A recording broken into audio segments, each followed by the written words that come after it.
محترم ناظرین السلام علیکم۔ بنی اسرائیل میں ایک خوبصورت نوجوان لڑکا رہتا تھا۔ اس لڑکے کو زناکاری کی عادت پڑ گئی تھی۔ وہ جب تک کسی لڑکی سے زنا نہیں کر لیتا تھا تو اس کو چین نہیں آتا تھا۔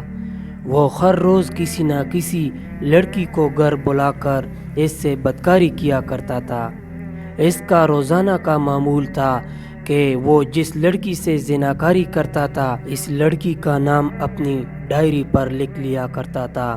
صبح سے لے کر بستر پر جانے سے پہلے جو بھی بدکاری، زناکاری یا پھر کوئی اور غلط کام کیا کرتا تھا اس کو اپنی ڈائری پر درج کیا کرتا تھا۔ ایک دن وہ اپنی ڈائری کھولے بیٹھا تھا کہ کسی نے دروازے پر دستک دی۔ جب اس نے دروازہ کھولا تو اس نے دیکھا کہ دروازے پر ایک حسین و جمیل عورت کھڑی ہے۔ اس لڑکے نے عورت سے دریافت کیا کہ تم کون ہو، کہاں سے آئی ہو، یہاں کیا کرنے کے لیے آئی ہو؟ عورت نے لڑکے کو بڑے معصومانہ چہرے کے ساتھ جواب دیا کہ میں ایک بیوہ عورت ہوں، میرے خاوند کو مرے ہوئے کئی عرصہ گزر گیا ہے، میں اپنے بچوں کے ساتھ بڑی مشکل سے گزر بسر کر رہی ہوں، میرے بچے گھر میں بھوک اور پیاس سے تڑپ رہے ہیں، آپ کی مہربانی ہوگی اگر آپ میری کچھ مدد کریں۔ لڑکے نے عورت کا حسن و جمال دیکھا تو اس کی نیت خراب ہو گئی۔ نوجوان نے عورت کو گھر میں بلا لیا۔ نوجوان نے عورت سے کہا کہ تم جتنے پیسے مانگو میں تمہاری مدد کرنے کے لیے تیار ہوں، مگر میری ایک شرط ہے کہ تم میرے ساتھ زناکاری کرو۔ عورت نے نوجوان کی بات سے انکار کیا تو لڑکے نے عورت سے زبردستی کرنے کی کوشش کی۔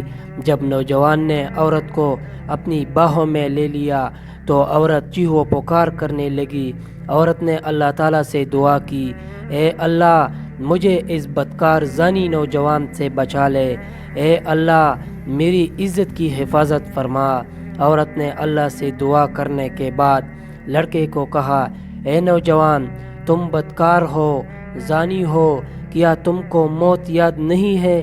اپنی حرکتوں سے باز آ جا، موت نے تو بڑے بڑے سرداروں اور بادشاہ کو نہیں بخشا ہے، تو اللہ تعالیٰ سے اپنی گناہوں کی توبہ کر لے ورنہ اللہ تعالیٰ تم کو معاف نہیں کرے گا، تمہارا حال بہت ہی برا ہوگا۔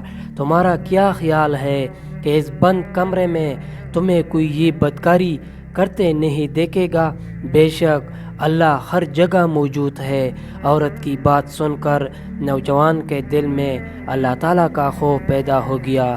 اس نے عورت کو کہا کہ اے عورت تم نے تو کوئی بدکاری نہیں کی ہے، تو اللہ تعالیٰ سے اتنا ڈر رہی ہے، میری تو زندگی ہی بدکاری اور زناکاری میں گزر گئی ہے، میں نے تو کبھی اللہ تعالیٰ سے توبہ و استغفار نہیں کیا ہے۔ یہ باتیں کرتے ہوئے نوجوان کی آنکھوں میں آنسو آ گئے۔ اس نوجوان نے حسین و جمیل عورت سے کہا کہ میں تمہارے ساتھ کوئی بدکاری نہیں کروں گا، تم سکون و آرام سے بیٹھ جاؤ۔ اس نوجوان نے اس لڑکی کو کھانے پینے کی چیزیں اور کچھ رقم دے کر بھیج دیا۔ نوجوان نے کہا، اے حسین و جمیل عورت جا کر اپنے بچوں سے کہو کہ میرے حق میں دعا کرنا کہ اللہ تعالیٰ میرے گناہوں کو معاف فرما دے، میں بھی آج کے بعد کوئی زناکاری اور غلط کام نہیں کروں گا۔ اس عورت نے جاتے ہوئے اس نوجوان کو دعائیں دے کہ اللہ تعالیٰ تمہارے سب گناہوں کو معاف فرما دے، اللہ تعالیٰ تم پر اپنا رحم و کرم عطا کرے، جب تیری موت آئے تو اللہ تعالیٰ کا ذکر کرتے ہوئے آئے، تو سچا اور پکا مومن ہو کر مرے۔ یہ دعائیں دیتے ہوئے وہ عورت اس نوجوان کے گھر سے چلی گئی۔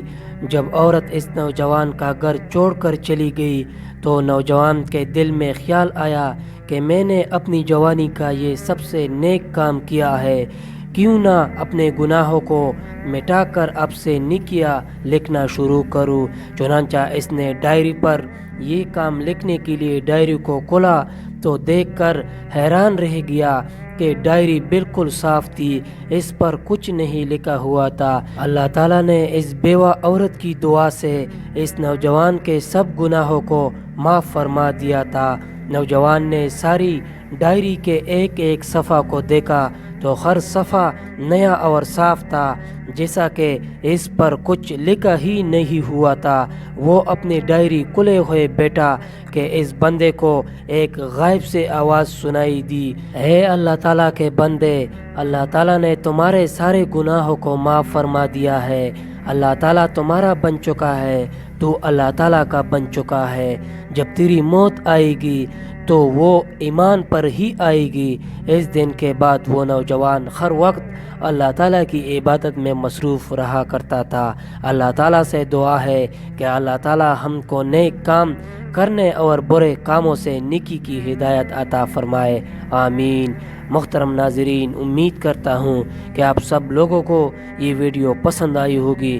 مزید اسی طرح ویڈیو دیکھنے کے لیے ہمارے چینل ٹرو نوٹس کو سبسکرائب ضرور کریں۔ ملتے ہیں نیکسٹ ویڈیو میں، اللہ حافظ۔